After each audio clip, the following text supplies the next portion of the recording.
نحمدہ ونصلی ونسلم علی رسولہ الکریم اما بعد فاعوذ باللہ من الشیطان الرجیم بسم اللہ الرحمن الرحیم۔ محترم ناظرین و سامعین، السلام علیکم۔ میں امید کرتا ہوں کہ آپ سب خیریت سے ہوں گے۔ ناظرین، جیسا کہ آپ کو معلوم ہے کہ یہ عاشوراء کے دن ہیں اور یہ محرم الحرام شریف کا پہلا عشرہ چل رہا ہے، لہٰذا آج ہم اسی مناسبت سے بات کریں گے۔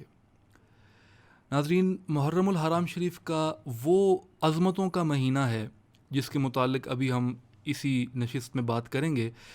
اس کی عظمتوں کا اندازہ اس بات سے لگایا جا سکتا ہے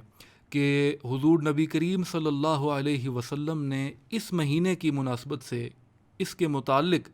آپ نے فرمایا کہ یہ اللہ کا مہینہ ہے۔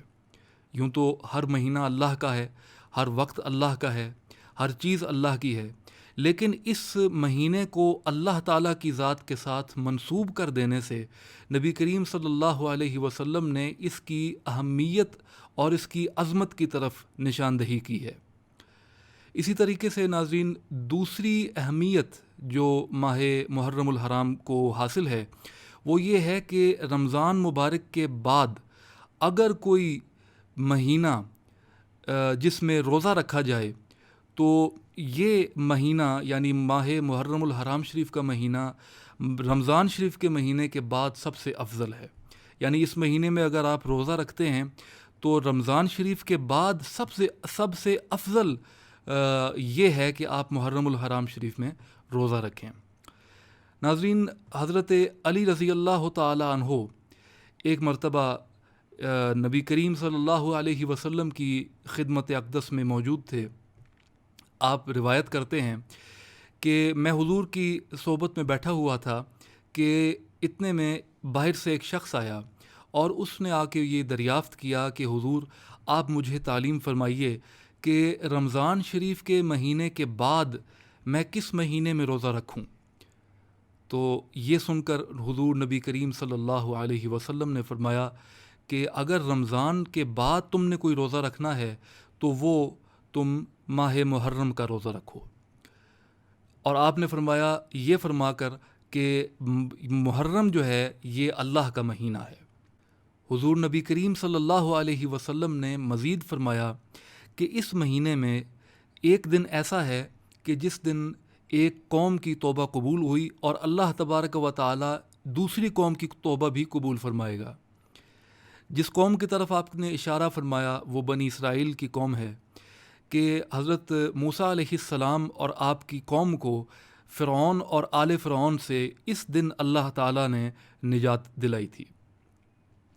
ناظرین کرام، حضرت عبداللہ ابن عباس رضی اللہ تعالی عنہ سے روایت ہے، آپ فرماتے ہیں کہ جب ہم مکہ مکرمہ سے ہجرت کر کے حضور مدینہ منورہ تشریف لائے تو آپ نے دیکھا کہ یہاں یعنی مدینہ منورہ میں یہودیوں کا یہ معمول تھا اور ان کا یہ طریقہ تھا کہ وہ محرم کی 10 تاریخ کو روزہ رکھا کرتے تھے۔ حضور نے ان سے پوچھا کہ یہ کرنے کی کیا وجہ ہے؟ تو انہوں نے جواباً یہ عرض کیا، انہوں نے کہا کہ اس دن یہ بہت عظمتوں والا دن ہے، یہ بہت سعادتوں والا دن ہے، کیونکہ اس دن اللہ تبارک و تعالی نے ہمارے جلیل القدر پیغمبر حضرت موسیٰ علیہ السلام کو اور آپ کی قوم یعنی بنی اسرائیل کو اللہ تعالیٰ نے فرعون کے لشکریوں سے نجات دلائی تھی، لہٰذا اس عظیم دن کی یاد میں ہم روزہ رکھتے ہیں۔ حضور نے ان کی یہ بات سن کر یہ ارشاد فرمایا، فَنَحْنُ أَحَقُّ وَأَوْلَى بِمُوسَىٰ مِنْكُمْ، یعنی ہم تم سے زیادہ موسیٰ کے حقدار ہیں اور اس سے زیادہ قریب ہیں۔ تو حضور نے یہ فرما کر اس دن یعنی عاشوراء کے دن 10 محرم الحرام کو روزہ رکھا اور باقی صحابہ کرام کو بھی تلقین فرمائی اور یہ ارشاد فرمایا کہ تم بھی روزہ رکھو۔ اسی طریقے سے ناظرین، دوسری حدیث شریف اور وہ بھی حضرت عبداللہ ابن عباس رضی اللہ تعالی عنہ سے مروی ہے کہ آپ فرماتے ہیں کہ جب حضور نے عاشوراء کو روزہ رکھا اور تمام صحابہ کو بھی آپ نے یہ حکماً ارشاد فرمایا کہ تم بھی روزہ رکھو، تو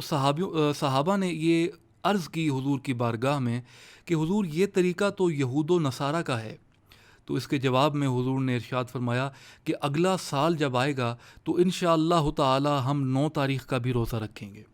اور حضرت عبداللہ ابن عباس رضی اللہ تعالی عنہ یہ بیان کرتے ہیں کہ ابھی اگلا سال نہیں آیا تھا کہ نبی کریم صلی اللہ علیہ وسلم دنیا سے پردہ فرما گئے۔ اور اسی طریقے سے ناظرین ایک اور حدیث مبارکہ، اور یہ بھی مروی ہے حضرت عبداللہ ابن عباس رضی اللہ تعالی عنہ سے، وہ کہتے ہیں کہ میں نے نبی کریم صلی اللہ علیہ وسلم کو کبھی نہیں دیکھا کہ وہ ایک دن کو دوسرے دن پر فضیلت دے کر روزہ رکھتے ہوں، مگر وہ رمضان شریف کے بعد اگر روزہ رکھتے تھے تو وہ محرم الحرام کی 10 تاریخ کو، یوم عاشورہ جس کو کہتے ہیں، اس کو روزہ رکھتے تھے، یعنی اس کو فضیلت دیتے تھے۔ اس کے علاوہ ناظرین محرم الحرام شریف کا وہ مہینہ ہے کہ جس مہینے میں بہت سے مختلف واقعات رونما ہوئے، اور تاریخ کی کتب کا اگر مطالعہ کیا جائے تو ہمیں معلوم ہوتا ہے کہ تاریخ میں بہت سے اہم واقعات اس ماہ محرم الحرام کو اس میں واقع ہوئے۔ ان کی کچھ مثالیں ناظرین میں آپ کے سامنے پیش کرتا ہوں۔ کتب تاریخ میں لکھا ہے کہ محرم الحرام شریف کے مہینے میں حضرت آدم علیہ السلام کی توبہ قبول ہوئی تھی۔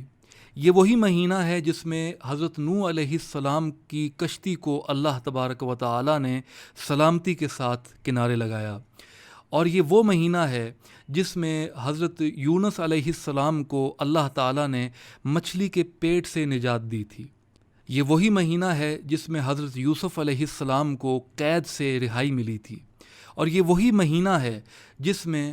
حضرت موسیٰ علیہ السلام اور آپ کی قوم کو فرعون اور اہل فرعون سے نجات ملی، اور اللہ تبارک و تعالی نے فرعون کو اور اس کی قوم کو، اس کے ساتھیوں کو، لشکریوں کو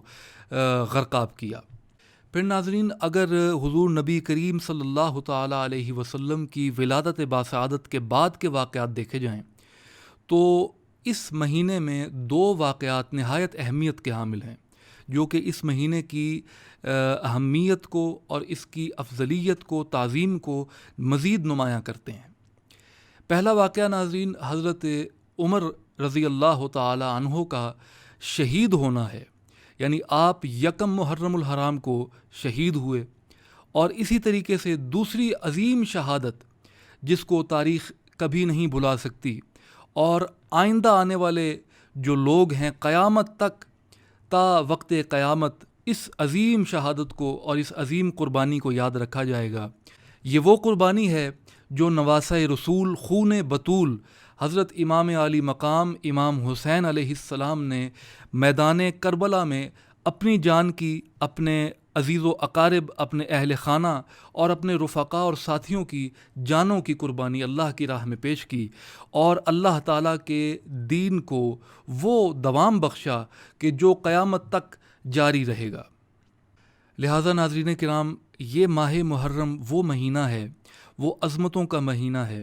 وہ سعادتوں، رفعتوں، بلندیوں کا مہینہ ہے، جس مہینے میں تاریخی بہت سے اہم ترین واقعات پیش آئے، اور اس مہینے کو حضور نبی کریم صلی اللہ علیہ وسلم نے اللہ کا مہینہ کہہ کر پکارا، تو اس سے اس مہینے کی اہمیت واضح ہوتی ہے۔ پھر مزید حضور نبی کریم صلی اللہ علیہ وسلم کا یہ طریقہ تھا اور آپ کی سنت ہے کہ آپ 10 محرم الحرام کو روزہ رکھتے تھے، اور جس طرح ہم ابھی بیان کیا کہ حضور نے یہ فرمایا کہ ہم اگلے سال انشاءاللہ تعالی 9 محرم الحرام کا بھی روزہ رکھیں گے،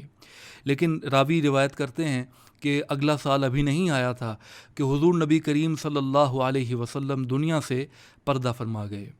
لہٰذا اس مہینے کو اور اس کے پہلے عشرے کو غنیمت سمجھ کر اس میں عبادت کثرت کے ساتھ کی جائے، اور جو لوگ اس مہینے میں روزہ رکھیں گے